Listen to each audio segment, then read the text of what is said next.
Hey guys, just going live for a weekly Q&A regarding real estate, credit, finances, business. Hey guys. So yeah, any questions you guys have regarding real estate, finance, credit, businesses, how to set any of that stuff up, let me know. I'll be more than happy to answer. We'll give it a couple of minutes for everyone to kind of hop on, and we'll get things going.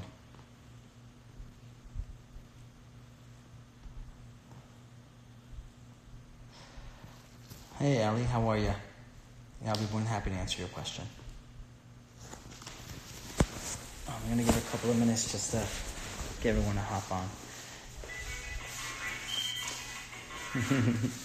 Kid's toy. Give me 1 second. Actually, I'm gonna go get the battery real quick on my phone. Hey, what's up, Charles? No problem. I got you.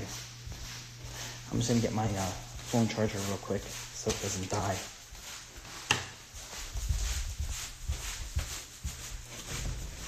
My house is really long, so it takes a while to get to the charger.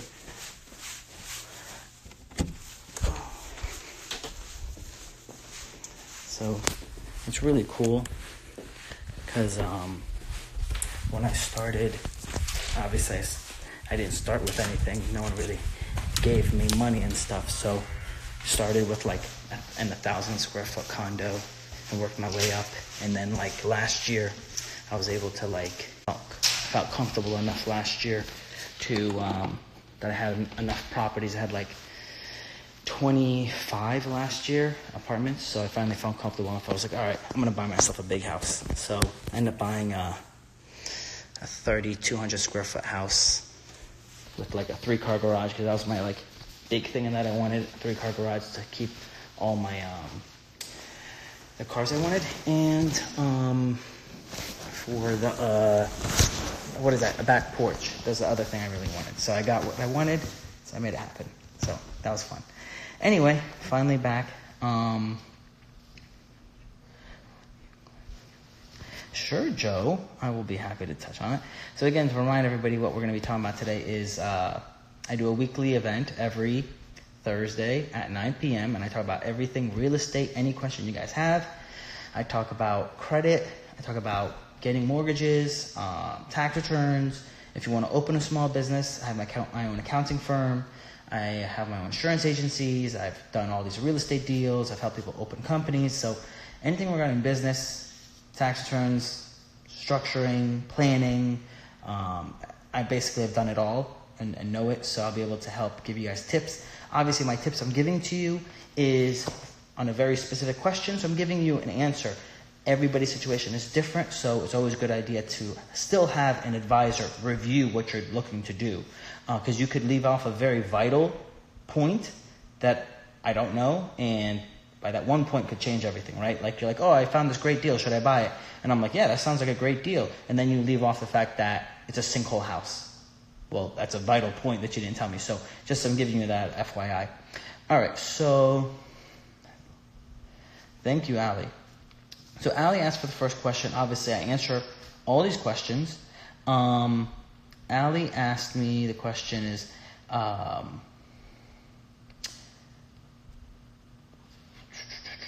was about how do I find my deals? Honestly, everywhere. I mean, I look online and I look for deals that have been on for a really long time, and I will contact those owners or those agents, right? Because I'm not an agent. I'll normally contact those agents that are selling the property, and I will say, hey, it's been on for sale for like 6 months, what's the situation? And we'll talk. And then from there, I'll be able to know, all right, I could probably work a better deal than what they're asking because it's been on for a while. And hey, if they want to sell, let's negotiate. And so I can get more room for negotiation and get myself a better deal, a more profitable deal. So, based off of, say, like dollar per square foot and repairs already done, I can figure out, is it a worthy deal? And then compare that to what the rent is to see what is my return on investment. So current market, MLS. I buy a lot of my deals on the market. People think like, oh, us investors, we get like slid these deals that other people don't get. No, I am very fast. I mean, the last 3, 4, 5 deals I'm going to give myself extra time. Within an hour, I got in touch with them. Reality, within a minute. The second that thing hit my phone saying, this deal just went on MLS, I contact the agent and I say, I want the deal. So I get a lot of my deals by it hit the market and I'm on it. I find some signs. I'll call a sign on the road. I'll call signs that say for rent. I'll ask the people that are renting the place, hey, would you like to sell it? I rent multi-unit families. I flip homes. I don't like keeping homes for renting. So those are how I find deals. And the other point that you're going to ask is, how do you know that you're going to make an offer within a minute of seeing the deal? I am data crazy. Like when people ask me a question about a property, about anything, I will spit so much data regarding that property, that area, that whatever, that no one can really ever question like what I know regarding this city and what this city goes for, right? So I know what they sell for. So right away when I see something for sale, I know what it's worth. At that point, I'll put in the offer. A very important point for everyone that's new in the game. Just because you put in the offer does not mean you have to buy it. Okay? You should be like 99% sure you're going to buy it, but does not mean you are required to buy it. You have an inspection period. So normally like that property, but I'll give you an example. The property I just bought, the 9-unit property. So when I saw it 2 months ago, that day I called and I said, I'm going to buy it, shut up and take my money. So I said, I'm going to pay you what you want, $950,000. I then had an inspection period. During the inspection period, I knew there was going to be problems, and the problems I knew were there. And during that period of time, I then took that info and said, look at all the problems here on this property. Obviously, they knew there was going to be problems there as well. And I said, look, this is going to be a lot of money. Let's to be fair, give me $40,000 off of your $950,000 price. And they came back to me and said, you know what, we'll give you $30,000 off of the price. And I was really happy with that because I already knew those problems were there and I was fine with buying it at $950, but them giving me $30,000 off is awesome. Here's a solid tip. This one, keep it in your head. It is an amazing tip. It's a hack. The discount or the requirement of down payment, we'll just say the required down payment for this type of project is 25%. Let's round up and say the property is $1 million, not $950,000. Your down payment is $250,000. Closing costs are going to be at least $10,000.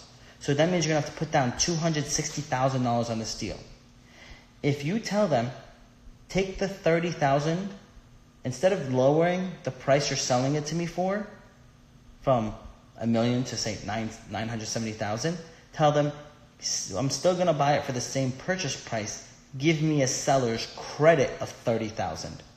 What that does for you is it gives you or makes it so you pay less money at the closing. So now you still bought the $1 million property. Instead of putting down $260,000, you're only putting down $230,000.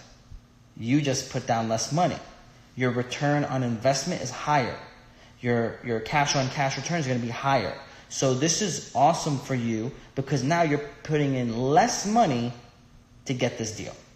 And the big benefit of real estate is you get that multiplying or the multiplier of the loan. Yeah, you're only making, say, in Florida, you can get a good deal and make like 8 to 10% return on the full project, cap rate wise.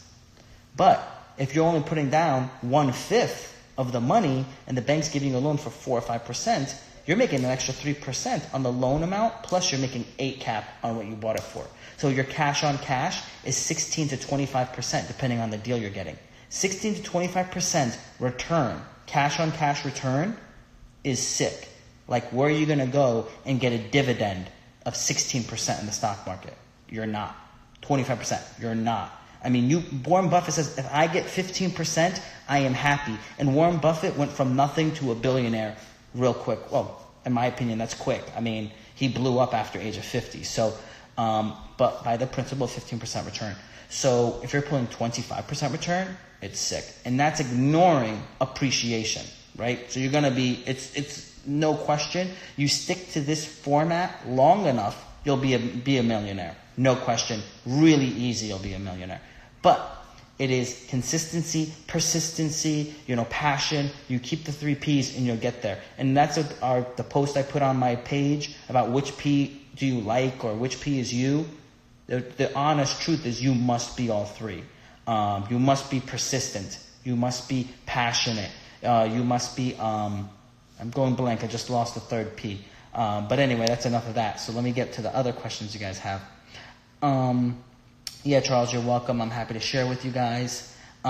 Thank you for asking me guys now, because I get a bunch of DMs and I don't have enough time to respond between running.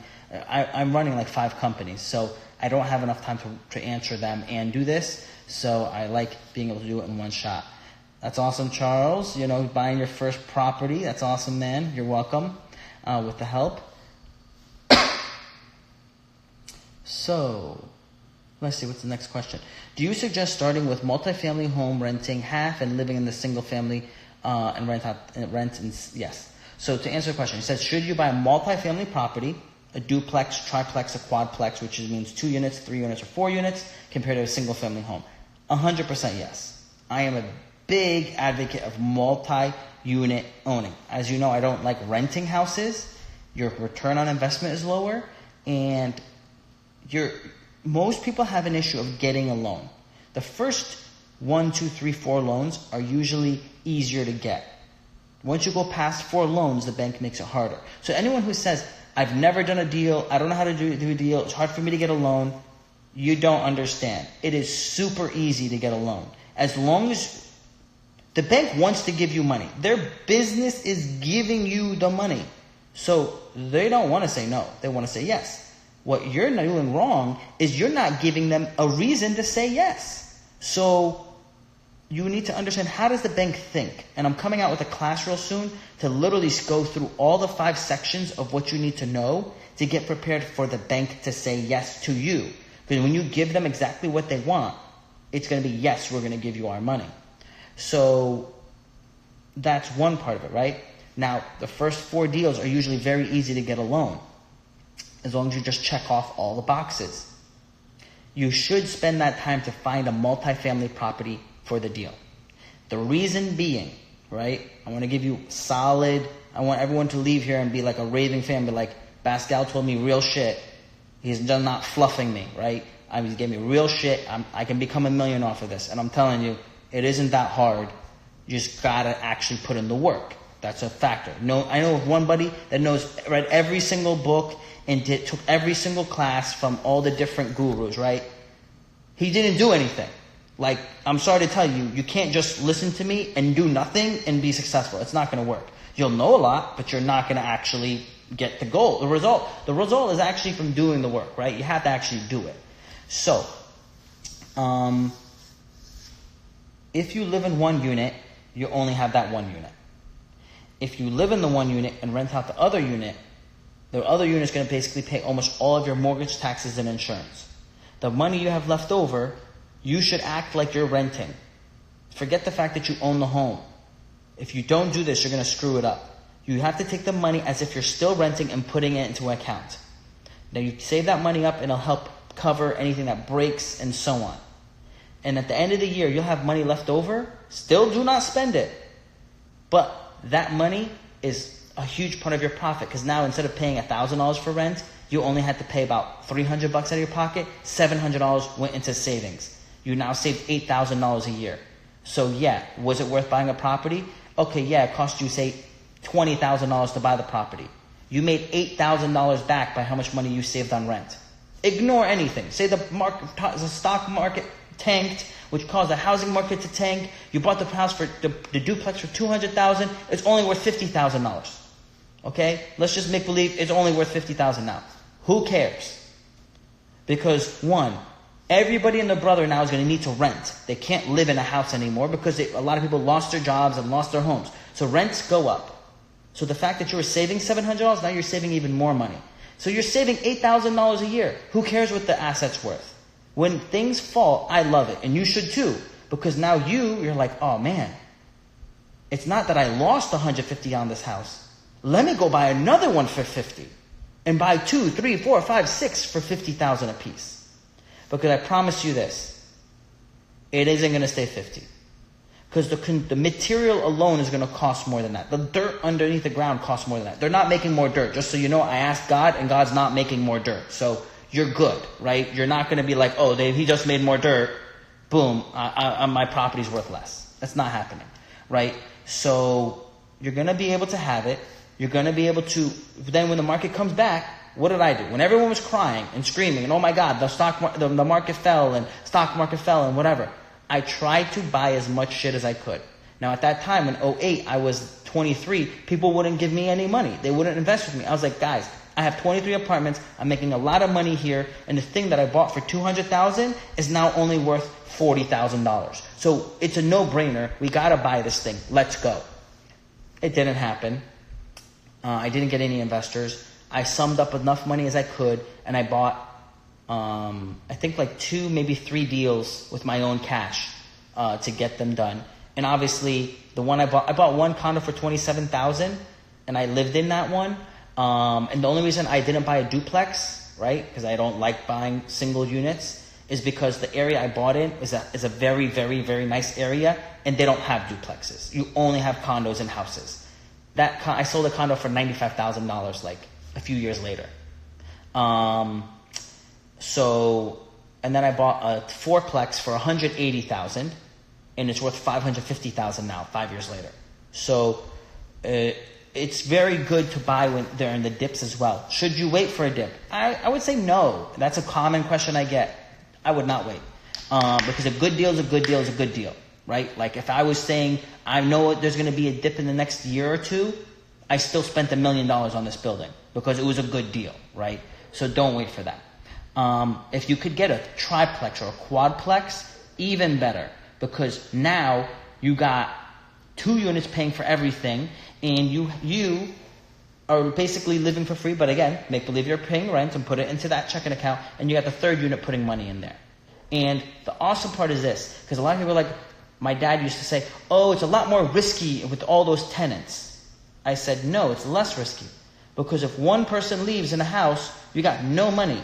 If one person leaves in a fourplex, I still got 75% of the money, and I'm still profitable. If 2 people leave, I'm basically breaking even. So it's not. And now I got 1 roof for 4 units. I got 1 lawn for 4 units. I got less to worry about, in my opinion. This is how I function and how I like it. There's a lot of people who are multimillionaires off of single-family rentals, but that's their game. That's not my game. Hey guys, so let's go to the next question. Sorry for the whole double tap thing. What should you do for your first deal? Anything you can get, but preferably a multi-unit property. Now, if you're saying, hey, look, I only got like $5,000, and again, I can review all your stuff, right? Like, if I review everything and I say, yeah, I agree with you, it's going to be very hard because of where you live to buy a duplex, triplex, or quadplex. You're going to have to go with a condo. And at that point, I say, yes, it is that way you should go. It's better for you to go into a condo and buy it and live in it for less than what you're renting for and save that money. And then be in it for 2-3 years and then flip out of it, right? Sell it, make your money, use that money plus the money you saved on the renting. Because again, saving is key. None of this works unless you work. And this won't work if you're not saving. So you're going to take the money you're saving on the rent and you don't blow it on a nicer car and all this new shit. And now I got to doll up my fucking condo now. Sorry for cursing. But I got to doll it up because now I feel so cool because I have my own place. Don't be that guy, right? Because then we're going to be stuck there. You're not doing this, and I don't want you guys to get here to be stuck with one place. I want you to get to the level where you're at like 10 units. And at 10 units, if you're cool, you're like, I'm cool with 10 units. Okay, cool. You're going to be comfortable for retirement, and I'm happy for you. But my goal is not for you guys to be at like 1 unit. It's to be at like at 10 units, 20 units, and like I'm cool, I'm covered for retirement, and that type of stuff. If I lose my job, it's not the end of the world. I got money coming in from my rentals and so on. I mean, at 23 units, I still worked, right? And I still work now with 30-something units, and now these units are a lot nicer than those other units. Like, my other units were, say, 20, 50,000 a unit. My units right now are all about 150,000 a unit. Like, they're in the nice areas. So, and I still work because, you know, I choose to. I mean, I don't have to, but I like it. I'm kind of like Gary Vee, where like, I like hustling. I like going out and negotiating deals, and it's fun for me. So if you have to buy a condo, save the money, use that savings, plus the appreciation of your condo, by you improving it in ways as well, by making it nicer. If you're going to doll up your place, doll it up in ways where it increases its value. Don't go buy like an $8,000 leather couch because you want to be cool. Now, funny, I have an $8,000 leather couch and I said that, that's funny. So anyway,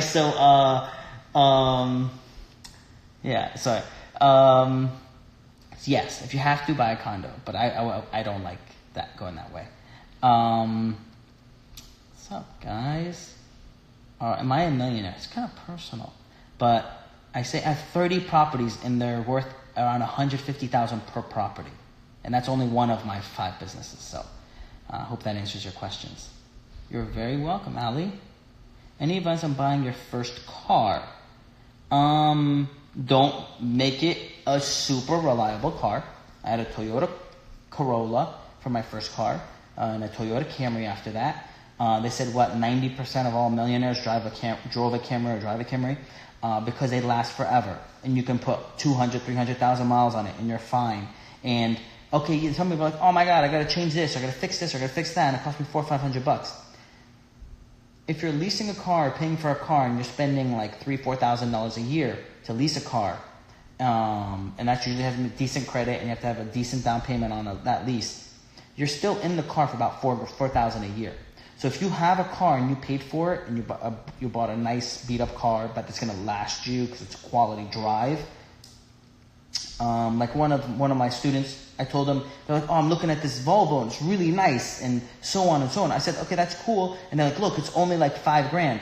And I said, well, you probably want to try maybe buy a Camry for $5,000. He's like, but that Volvo is way nicer looking than that Camry. And I said, yes, but when that Volvo breaks, you're going to be spending $3,000 to fix it. But when that Camry breaks, you're going to be spending $400 to fix it. There's a difference, right? And that Camry is going to last a lot longer than the Volvo will, right? Now, if you were in a different country, I would say, yeah, okay, the Volvo would be cheaper because you can get parts and so on. They're very hard to get parts for things like Volvos and Saabs, and BMWs and like BMWs and Mercedes, like the 03s, they're really cheap. But a 03 Camry is around the same price. Why? Because the cost of repairing those are not the same, So you got to think of that. So when you buy it, make sure it's a reliable car that's going to last you in good fuel economy and so on and blah, blah, blah. And go that route, right? I stayed up with a beat up car that people hit my car like 3 or 4 times. So I had patches on my car, and I would get the car fixed and they would prime it, right? So it was not all one color, right? Because it was literally just primed. Because I was like, I'm not paying money on painting it. I don't care what people think. And I would be driving around, and I would own 13 properties with a beat-up car.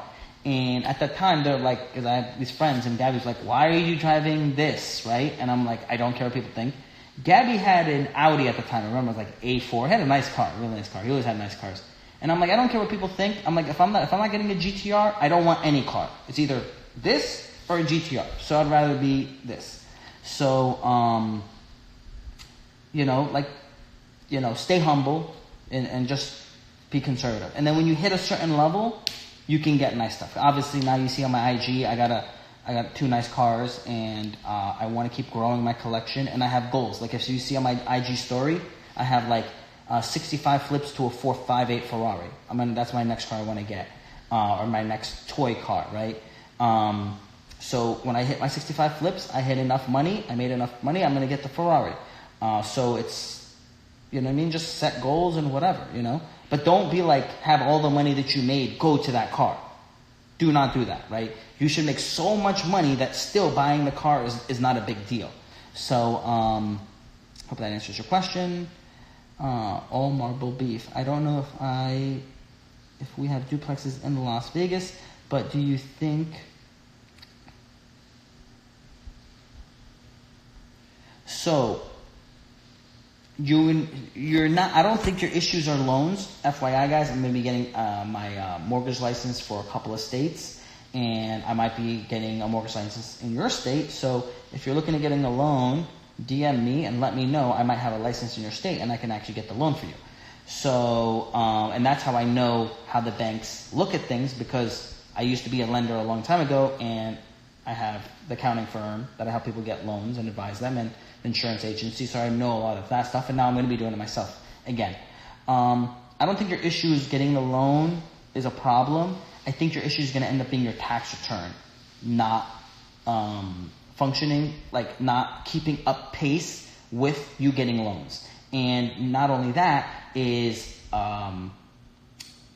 if you bought the right property, rental property, to justify the loan. So the loan must the loan you're going to get must justify the property you're buying. You must have sufficient down payment, and your tax return must support your income, your property, and that property. Which means you must stay humble in your car, because your debt to income will be out of whack. Your credit cards better have no balance on it, because you better be not living off your credit cards, because they're not going to give you the money. So when they see that, okay, you don't have any credit cards, you don't have a car loan, you're being conservative, you're making decent money, we're going to let you get another loan for another deal, right? Because why did I get a duplex deal right after a year I got my other duplex? Because I had no car loan. I paid off all my credit cards. I had good credit. And then why did I keep on being able to get more and more deals? Because again, I didn't have a crazy car loan. I didn't have whatever, So they're going to be like, okay, this guy's good for it, because the bank doesn't want to own your house. They want you to pay the money on the mortgage. So if you are not conservative, and they don't want to get scared by looking at your personal data and say, nah, I don't want to take this house back from this guy, and the more and more they're willing to do the deal, the more and more, risky, we'll say, it looks to them, the more and more down payment you put. So that's how a lot of my deals, I don't have to put that much down, because everything I have is so clean that I get, they'll give me the loan. Does the bank take duplex into consideration and use the unit you do not live in as income? Yes, they do, up to a certain percentage. So that's why you have to run the data to make sure that it fits, right? There's like a bunch of different data points you need to look at to make sure it fits. But to answer your simple question, yes, they will use the income from the rental to help you qualify. And that's why I like fourplexes, is because you're like, oh, well, I can only afford to say a $200,000 loan. Okay, but if you have a fourplex and you have 3 rental incomes and they're currently rented, they're going to add those 3 incomes to help cover the cost of the loan. So now you went from being able to afford a $200,000 loan, and now they're going to be like, well, actually, we'll give you a $400,000 loan, because those other 3 units are going to pay for that, cover it. So you're still good. So that's how and then some people are like, oh my God, a $400,000 loan. There's a lot of things I agree with David Ramsey.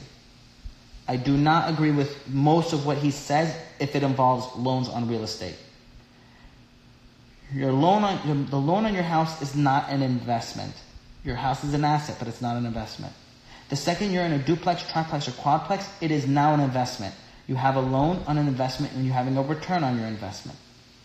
So it is definitely fine, in my opinion, and how I've made it and how most other millionaires have made it from real estate is because of the ability to get a loan. So don't be afraid of a $400,000 loan if you're saying you're approved for 2. That doesn't matter. You want to hear an amazing tip? If you kept the loan for a long time, right? And let's say 10 years from now, you had a $400,000 loan. Most people are like, in 10 years, I barely paid that loan down. That sucks. The bank took so much money interest. F the bank. First of all, the bank's your partner. So they helped you out by giving you 80%, 90% of the loan, and you only have to put in 10%. But FYI, you get to keep all the profit. That's an awesome partner.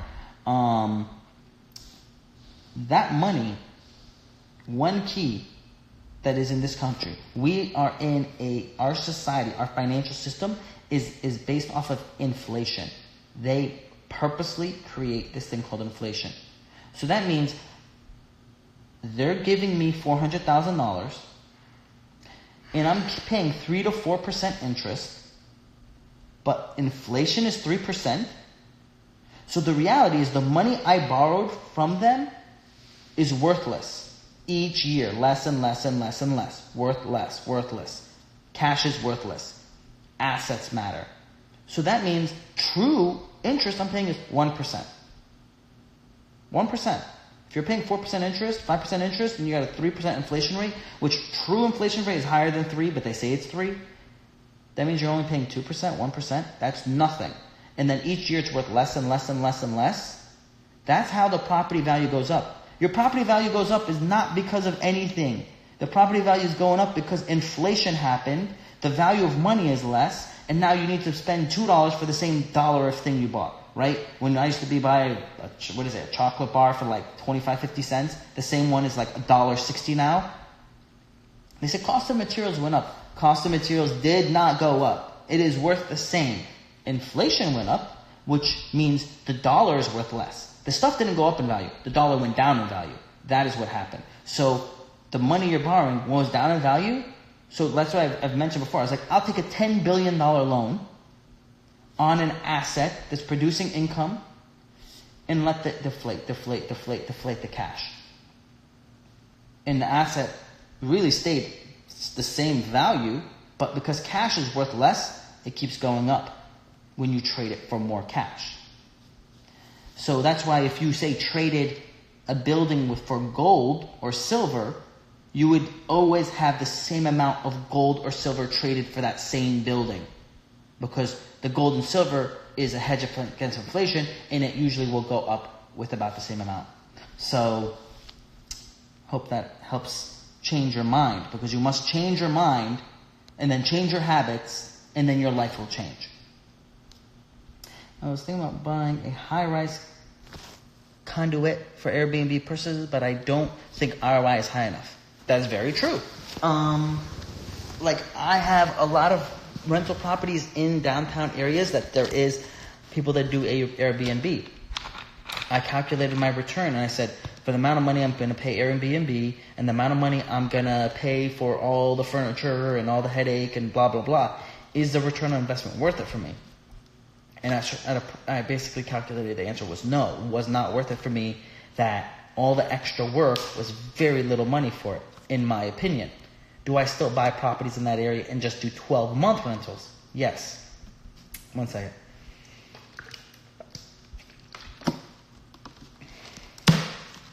By the way, I love this water. 10. It's alkaline water. It's awesome. When people stress me out, I drink it so I can keep my acidity level low.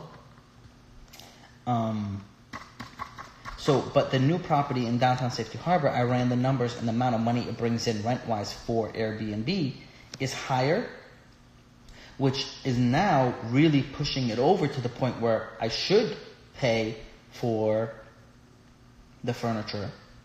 We're very busy, so we'll have to hire a full-time or a part-time person to handle the rentals for us. So it makes sense. So run your data. Like, just because everybody's doing it doesn't mean it makes sense. You know? There could be a time, there's certain people that I talk to and I review their numbers and I review the rent and I review everything and I say, you shouldn't buy anything. You're doing awesome renting. Your rent is so cheap. If you bought a house, it would actually cost you more money per month. Don't. You should probably think about buying an investment property and continue renting from someone else. The data tells you what to do. So a lot of times people are like unhappy maybe with the decision that I made. I had to fire somebody last week. And they're like, oh man, it must have been a hard decision for you to make. And I said, I didn't make that decision. That person made the decision when they did something wrong. I didn't decide that they did something wrong. I reviewed the data, and the data said it is clear they did something wrong. And that question of ethics cannot be in my company.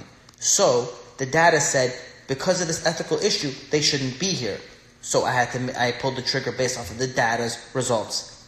off of decisions they chose to make. So they chose it, the data spoke, sorry, you gotta go, So let the data speak for you, and it's a lot easier. There's no emotion involved. I'm gonna buy it, I'm not gonna buy it. I'm gonna go Airbnb, I'm not gonna go Airbnb. And if you're telling me the ROI is not there, then it's not there. Now, you should always have an expert review it for you to verify your data is correct. Because if you're running on wrong data, that's a whole nother animal. You have to make sure your data is good. All right, let's see here. What other questions do we have? So, Ty, can I buy property in the U.S. with a Turkish visa? Yes. Doesn't matter where you're from, and believe it or not, you can get a loan as an international person, but your income must be verifiable, your assets must be verifiable, so you must jump through a lot of hoops, and your interest rates are usually not the same. Like an American citizen, first-time home buyer can get something in like the 4s, maybe 5s. An international person, sometimes even as low as 3s, right? Even low as 3s, but, situations. An international is looking probably like in the 6s to 8s interest rate. Which again, it doesn't matter because our properties make so much money that it's still worth it, but you have to jump through a lot more hoops. Hi, how can I convince clients to invest or buy properties? How do you convince them? I mean, I'm not a realtor, right? So I'm not into the normal way of a realtor schmoozing someone into buying a property. I don't do that. I'm an investor. So I speak off of numbers, right? I say, look, property costs this much. You're going to put this much down. It's going to make this much rent. The expenses are averaging this much. So that means you're going to net the X amount. This is this percentage. This percentage is better than the stock market. It's better than this. It's better than that. You have a physical asset. In America, you got tax deduction. You got tons of tax benefits that in real estate compared to other assets. You got all these benefits. This is a very logical decision for you to go this direction because it's going to benefit you long term. And I think this specific deal is an amazing deal because look at the comparisons. This deal is even better. So on average, this is a great thing. And now this deal is an extreme example of a great deal you should buy. That's how I go about it and that's how I think because that's how I see things. Nissan, Datsun, Toyota all day. Yes, sir. But Datsun, I don't know, buddy. Like, I have a 1978 Datsun, right? Unless you had my Datsun, you probably shouldn't drive a Datsun as your daily because a Datsun's like over almost 40 years old, right? It's 40 years old. My 78 is 40 years old. So, like mine has a 2015 Corvette engine. It's like a brand new engine. Only has like a few thousand miles on it. Otherwise, the reliability at that point is questionable. And you also don't have AC. Like, you don't have AC at that time period.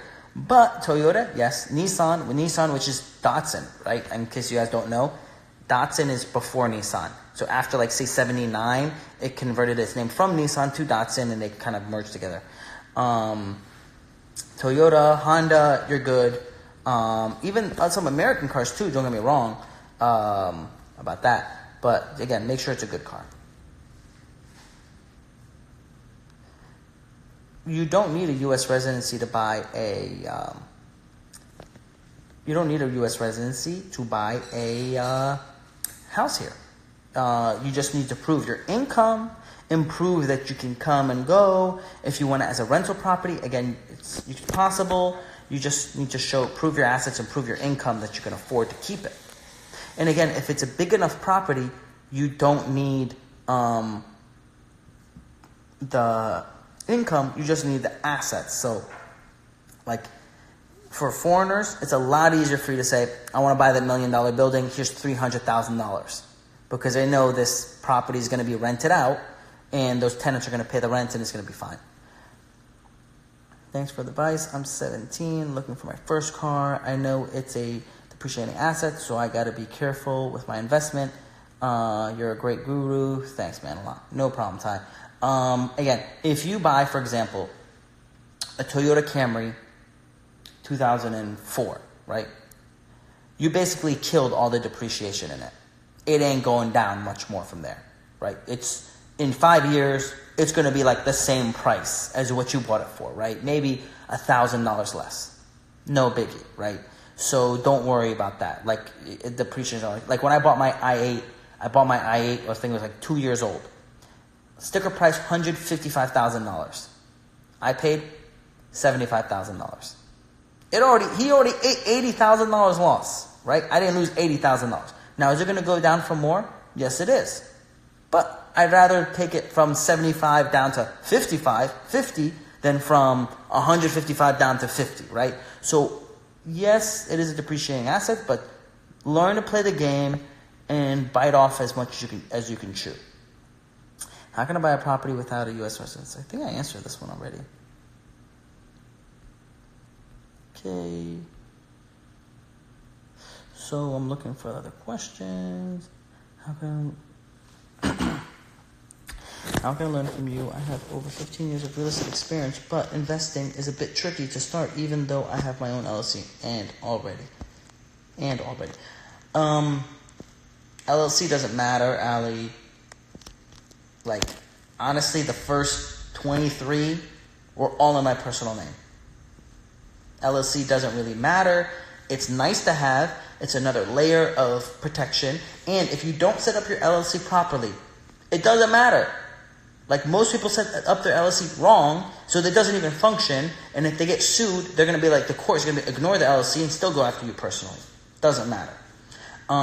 So whatever way you go, if you have your insurance properly on your properties, even if it's in your personal name, it won't matter, right? Like, it's not going to be that big of a deal. So I still have properties that I bought a while ago in my personal name, and it's fine. Regarding real estate, being a real estate agent, and this is one, like, being a real estate agent and being an investor is two different animals. And it's a different strength level. Obviously, if you manage rental properties for people, that helped, right? But it's like, I'm going to say rental properties, managing rental properties, owning investment properties. It's like calluses, right? It hurts, but after a few months, a few years, it doesn't hurt. They're calluses, you don't even feel it. And the truth is, you have to get these calluses. And there's no way that I can tell you or talk you or visualize for you these calluses without you actually doing it. And by you having these calluses, you can go from literally owning one property to owning 100 properties and being able to do it no matter what. Being able to do it easily. Because once you have these calluses, you can hit 100, you can hit 100,000 units. You have the callus to handle it. But if you don't actually pull the trigger and do it, you can't get the calluses. And you must do it. So you must pull the trigger. If you want to feel comfortable about, is this deal I'm buying good? How do I structure this deal? What should I do? Again, you get a mentor. You get someone to review it that you know locally. You can, again, set up a one-on-one with me, and I can review the deals and guide you guys through it. It's really a game where you just do it. You have to do it. The good part of me is, like, when I get super excited about something, I go all in and I go after it, and I'm so excited I don't care about the BS. And I just deal with the BS because my happiness and excitement that I'm in it is, like, gets me past it. And then, like, I'm, like, almost at the top of the hump, and I'm like, oh shit, this sucks. Because sometimes you get hit with a lot of BS. And I'm like, man, this really sucks. Like, was this even worth all of this?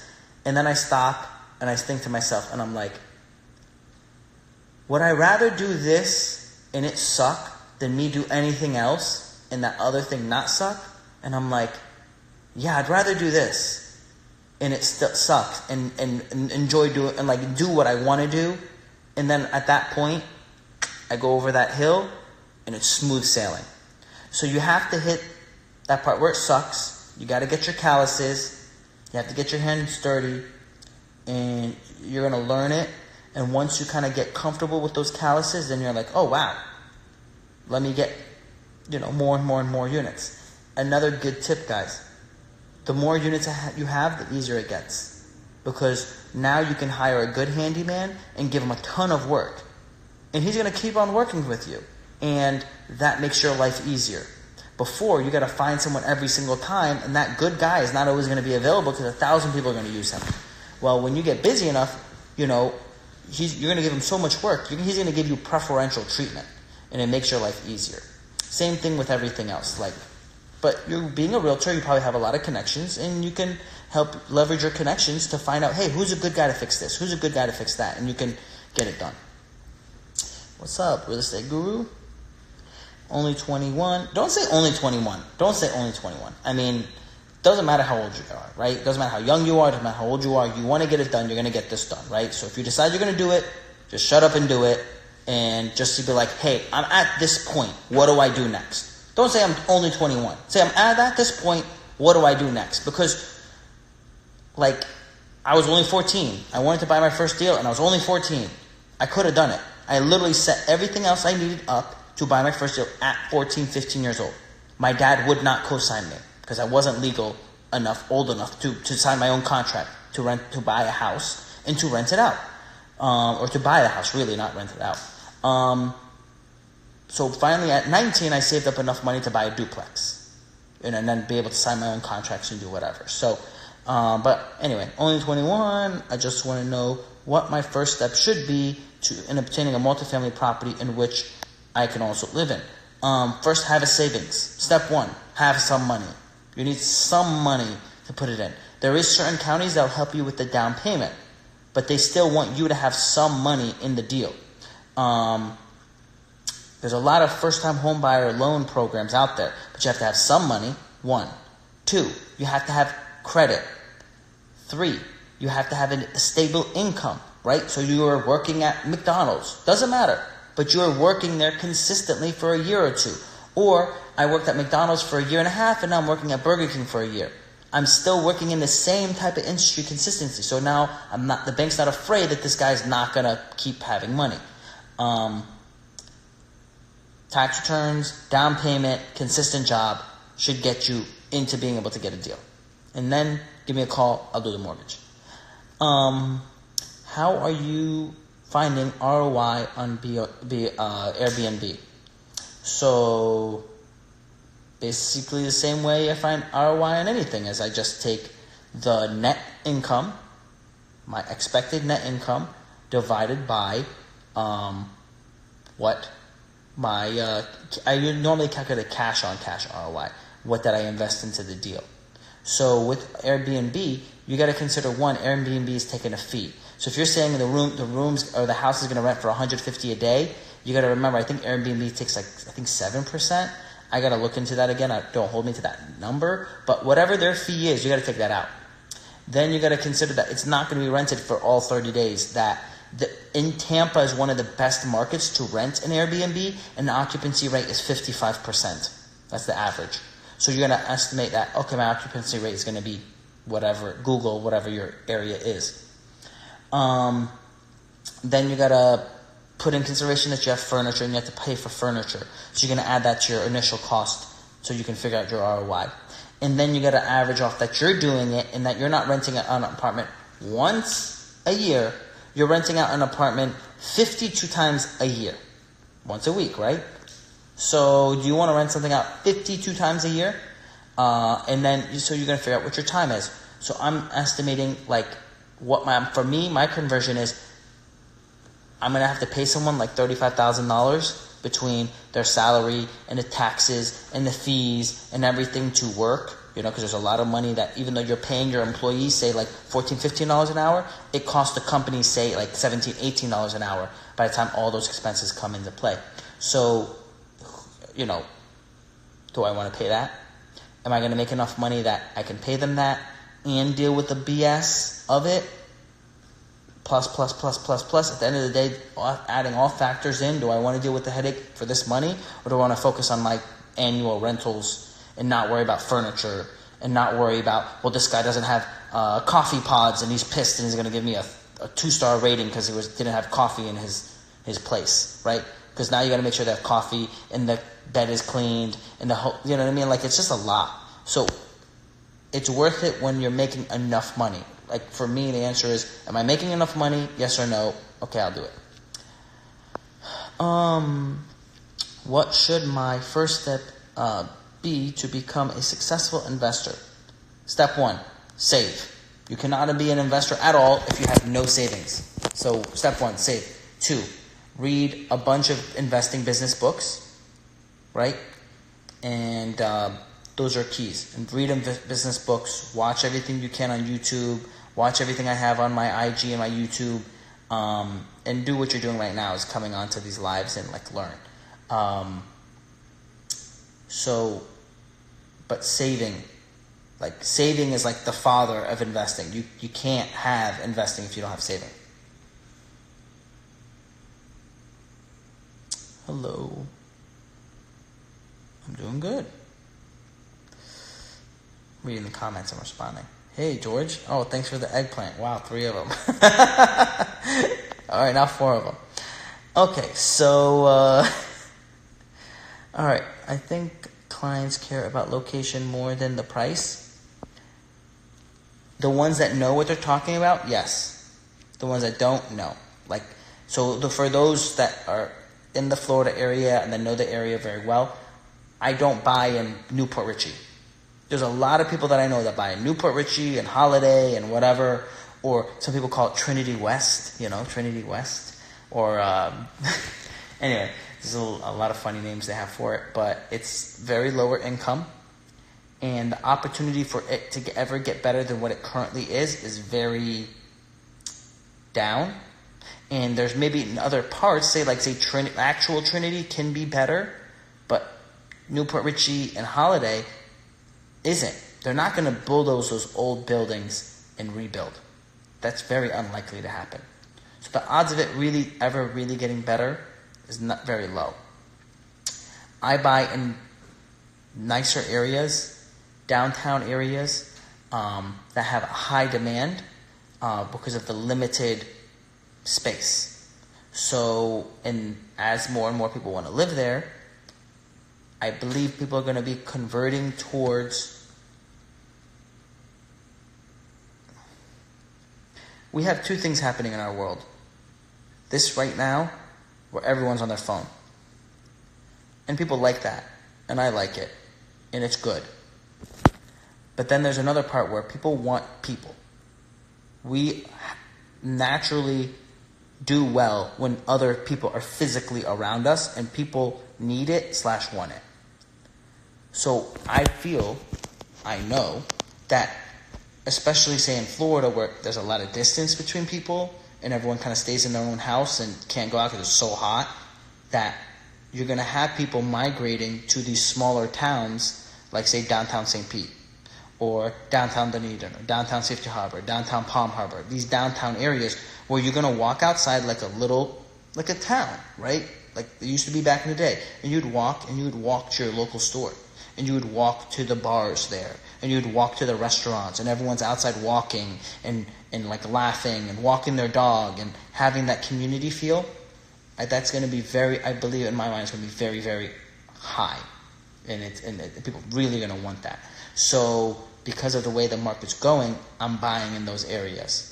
And people are paying crazy money to be in that area. So I'll give you an example. Like people are paying like $700,000 to like millions of dollars to be on the main strip of downtown Safety Harbor, right? In every street you go over, the home drops like $100,000, $200,000. The cost of the house, right? You go far enough, some of the houses go down to $150,000. Now, there's nothing bad. It's not like those are very horrible areas where people are getting drugs and people are getting killed. No, it isn't. But the fact that people are that close to downtown and I can just literally, I'm not going to use my car. I'm not going to use anything. I can ride my bicycle to it and hang out. People love it. And people are paying a lot of money for it because technology is great, but real human interaction and enjoying stuff is great. Another huge thing that's business-wise that's doing really good is like the actual like the savage races and like the warrior races and whatever, where you're like you're doing all these obstacle courses and then everyone's like hanging out and drinking beer afterwards. Those are $1 billion industries now because people actually want to do physical stuff too. So I think location is key for the right people, and I'd rather you have the right investors because you're going to make good money with them than just the cheap ones. Always choose something you love over something that will not stress you, but won't bring you the satisfaction. You hit that on the nail on the head. I agree 100%. I say pick the devil, or pick the thing you want to do, not devil, but pick the thing you want to do, and you're going to get the bullshit involved with it that you're going to choose. If you don't pick, life is going to pick bullshit for you, and you're not going to happy with the response, the actual result of it.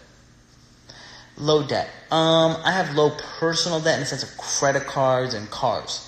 I have a lot of debt for my assets to buy all the properties I'm buying. Right? Robert Kiyosaki, Think and Grow Rich. 100% agree with it. Read it. It's a must read. It's one of my top 3 that I tell everyone to read. Let's see. 48 Laws of Power, Rich Dad Poor Dad, 12 Rules of Life. Yeah, those are good books. I also say Napoleon Hill, Think and Grow Rich. And another key is Dale Carnegie, How to Win Friends and Influence People. Another problem nowadays we're having is that people don't know how to talk to other people. People don't know how to treat other people. So that is a book that's going to help you know how to treat and talk to other people. It is extremely important because if you're trying to, even ask me, people will get in my DM and they'll talk a certain way, and it's like, have you not talked to another human being ever? Like either they don't know how to talk, or they're very rude. Like, how does this work with anybody ever, anywhere? Like, it doesn't work. Like, you should learn how, and that book helps. And even if you're good, it's worth reading the book because it's a very good book. The people skills are really getting lower and lower nowadays. How do you feel about living in a home for a year and then renting it out and purchasing another property so you can use as little capital as possible? I did that in the beginning. I purchased one, a duplex, and I used one as my residence, and then I used the other one for renting, and then I moved out and bought another duplex and did the same thing again. So, you have to plan to own the property for a year or two to do it. If you're in the property for 3 months or 6 months, the government, because these are usually they're government-backed loans, the government does not like that because they're meant to be owner-occupied property if you're buying it as an owner-occupied property, because you mentioned least amount of capital down. So that means you want to get a low down payment loan. Normally, again, government-backed loan, and government does not like giving special loans that are meant for homeowners to investors. So you must plan to be in the property for a year or two and have intent to occupy it as your property. We're going to be wrapping up in a minute, 2 guys. So I've never been in Florida before. I'm from Middle East, Jordan, but hopefully to visit Florida for sure. A lot of nice place. You got Disney World here. Baskal is a god baby. Oh, I'm a god and a baby. Interesting. All right, thanks, George. Just messing with you. All right. Thanks for your time. It was a good information. You're welcome. All right. How do you get enough money in the beginning to start this up? Do you have to work at a bad minimum wage job? All right. Actually, when I started, I worked at minimum wage job. I worked at a convenience store, and I was making $6, $7, $8 an hour, and I would wipe little shit off of toilet seats to make money. And my friends would go, and they'd be buying beer and going to clubs and stuff and having fun. And I was at the store working till 12 o'clock at night, sweeping the floors and doing whatever I had to do. And you got to work. I worked 60 hours a week while going to school full time, and whatever else, you got to work and save every single penny. It sucks, it's hard, but if you don't do that, you can't get to the next level. Just looking up duplexes in Las Vegas area, I guess we do have them. You do have them, and I think they're good. I don't think they're in good areas, but I will definitely look. Keep looking. You never know. I mean, look. Look at 100 deals before you pull the trigger, because then you'll learn what's a good value. Guys, honestly, it's been great talking to you. I wish you a blessed week, and I'll see you next time.